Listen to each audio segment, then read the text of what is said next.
பொதுவாவே சினிமா வட்டாரத்த பொறுத்தவரைக்கும், எப்பவுமே எந்த படம் ரிலீஸ் ஆனாலும், அதற்கு எதிர்மறையா கண்டிப்பா விமர்சனம் அப்படிங்கிறது யாராவது ஒருத்தர் வந்து சொல்ல ஆரம்பிச்சுருவாங்க. அந்த வகையில பார்த்தீங்க அப்படின்னா, குறிப்பா நம்ம தமிழ் சினிமாவ பொறுத்தவரைக்கும் ரிலீஸ் ஆகக்கூடிய படங்கள் எல்லாத்துக்குமே வந்து எதிர்மறையான கருத்துக்கள், விமர்சனங்கள் முன்வைக்கிறதுல முதல் ஆள் அப்படின்னா, கண்டிப்பா ப்ளூ சட்டை மாறன் அவர்கள தான் நம்ம சொல்லணும். ஏன்னா, அவர் பார்த்தீங்க அப்படின்னா, ஒவ்வொரு படம் ரிலீஸ் ஆனாலும், அந்த படம் நல்லா இருந்தாலும் சரி, நல்லா இல்லாட்டியும் சரி, முழுக்க முழுக்க எதிர்மறையான விமர்சனங்கள வச்சு, அது மட்டும் இல்லாம மீம் டெம்ப்ளேட்ஸ யூஸ் பண்ணி அந்த படத்த பயங்கரமா வந்து கழுவி ஊத்திருவாரு.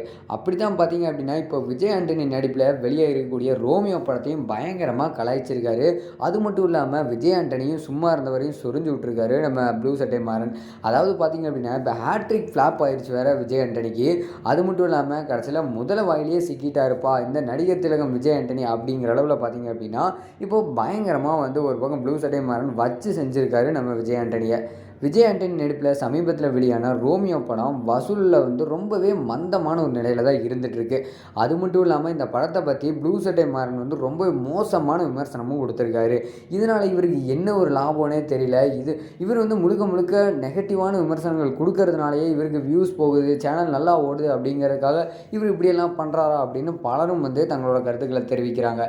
இருந்தாலும் கூட பார்த்திங்கன்னா இந்த ஒரு விமர்சனத்தினால விஜய் ஆண்டனி ரொம்பவே மனசுடைஞ்சு போயிட்டாருங்க. அதனால தான் பார்த்தீங்க அப்படின்னா தன்னோட சமூக வலைதள பக்கத்தில் பதிவு ஒன்றும் போட்டிருக்காரு விஜய் ஆண்டனி. அதாவது நல்ல படங்களை தவறாக விமர்சித்து சொல்லக்கூடிய ப்ளூ சட்டை மாறன் மாதிரியான சிலர் வந்து பேச்சை நம்பி ரோமியோ மாதிரியான ஒரு நல்ல படங்களை வந்து கொண்டாடாமல் விட்டுறாதீங்க. அதுக்கப்புறம் நீங்கள் ஃபீல் பண்ணுவீங்க. ஏன்னா இப்போ பார்த்தீங்க அப்படின்னா முந்தைய காலகட்டங்களில் படங்கள் ரிலீஸ் ஆகி அது வந்து எதிர்பார்த்த அளவு வந்து அப்போது பெரிய ஒரு ரீச்சுங்கிறது இல்லாமல் இருந்திருக்கும், வெற்றி அடையாமல் இருந்திருக்கும். ஆனால் அதை இப்போ இருக்க ஜென்ரேஷன் எங்கள் இளைஞர்கள் எல்லாரும் வந்து அதை எடுத்து பயங்கரமாக வந்து கொண்டாடிட்டு வந்துட்டு இருக்காங்க. அந்த மாதிரி தான் வந்து இந்த படத்தையும் வந்து ஆக்கிராதீங்க அப்படின்னு சொல்லி விஜய் ஆண்டனி ஒரு பக்கம் கோரிக்கை விடுத்திருக்காரு. அது மட்டும் இல்லாமல் ரோமியோ அந்த படத்தை போய் பாருங்கள், கண்டிப்பாக இது வந்து ஒரு நல்ல படம், அன்பே சிவம் படத்தை மாதிரி வந்து இந்த படத்தை ஆக்கிராதீங்க அப்படின்னு சொல்லியிருக்காரு. ஏன்னா நான் சொன்ன மாதிரி தான் அன்பே சிவம் படம் பார்த்தீங்க அப்படின்னா அப்போ வந்து ரிலீஸ் ஆன டைமில் பெருசாக வந்து வரவேற்கப்படவே இல்லை. ஆனால் இப்போ அதோட மகிமை என்ன, இதோட அருமை என்ன அப்படிங்கிறது இப்போ இருக்க ஜென்ரேஷனில் இருக்கக்கூடிய யங்ஸ்டர்ஸ் எல்லாத்துக்குமே நல்லாவே தெரிஞ்சிருக்கும். அப்படி வந்து பார்த்தீங்க அப்படின்னா இப்போ ஒரு பதிவை போட்டு முதல வாயில் வந்து சிக்கினது போல் விஜய் ஆண்டனியோட நிலைமை இருக்குதே அப்படிங்கிற மாதிரி வந்து போட்டிருக்காரு. அதாவது இந்த பதிவுக்கு பார்த்தீங்க அப்படின்னா ப்ளூ சட்டை மாறன் வந்து தொடர்ந்து ட்வீட்டும் பண்ணிட்டு வந்துட்டு இருக்காரு. அதாவது கோடம்பாக்கம் சாவக்கர் எல்லாரும் வந்து விஜய் ஆண்டனிக்கு ஆதரவாக இருக்கிறாங்க அப்படின்னு சொல்லியிருக்காரு. அதோட பார்த்தீங்க அப்படின்னா ரோமியோ படம் வந்து அன்பே சிவம் மாதிரி வந்து இருக்கும் அப்படின்னு சொல்லி நவீன நடிகர் திலகம் விஜய் ஆண்டனி சொல்லியிருக்காரு அப்படின்னு சொல்லி ப்ளூ சட்டை மாறன் பங்கமாக ஒரு பக்கம் விஜய் ஆண்டனி கலாய்ச்சிருக்காரு. அதுவும் கீழே பார்த்தீங்க அப்படின்னா கவுண்டமணியோட ஐயா உங்களுக்கு எல்லாம் இதேமே இல்லையா அப்படிங்கிற ஒரு மீம் டெம்ப்ளேட்டையும் பயன்படுத்தி அவர் வந்து அந்த ஃபோட்டோவை போட்டு பயங்கரமாக கலாய்ச்சிருக்காரு. இதனால வந்து விஜய் ஆண்டனி ரொம்பவே கடுப்பாயிட்டாருங்க.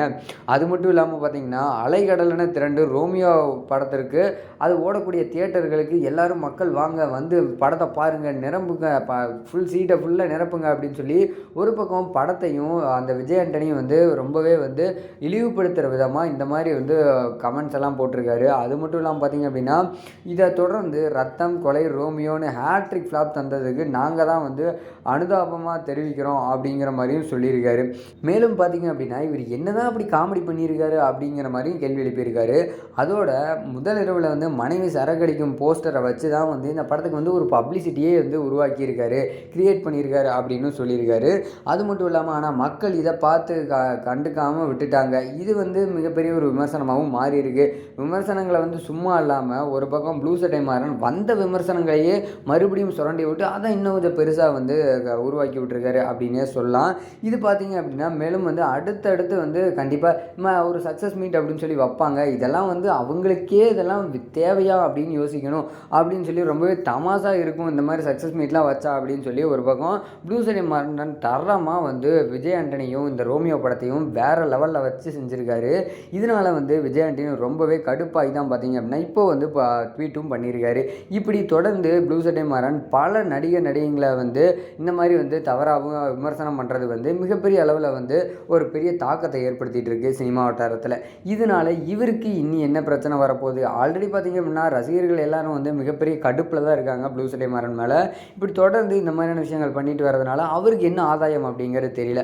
பட் இருந்தாலும் அவரோட விமர்சனம் அப்படிங்கிறது நிறைய பேர்த்தால் பார்க்கப்படக்கூடிய ஒரு விமர்சனம். விமர்சனமாக மாறி இருக்குது. பட் இருந்தாலும் கூட இந்த படம் எந்த அளவுக்கு இருக்கும் அப்படிங்கிறத நீங்கள் போய் தேட்டரில் பார்த்துட்டு சொல்லுங்கள். ஸோ இந்த மாதிரியான சினிமா தகவலாம் தெரிஞ்சுக்கணும்னா கண்டிப்பாக நம்ம சேனலோட ஸ்டே டியூனாக இருங்க.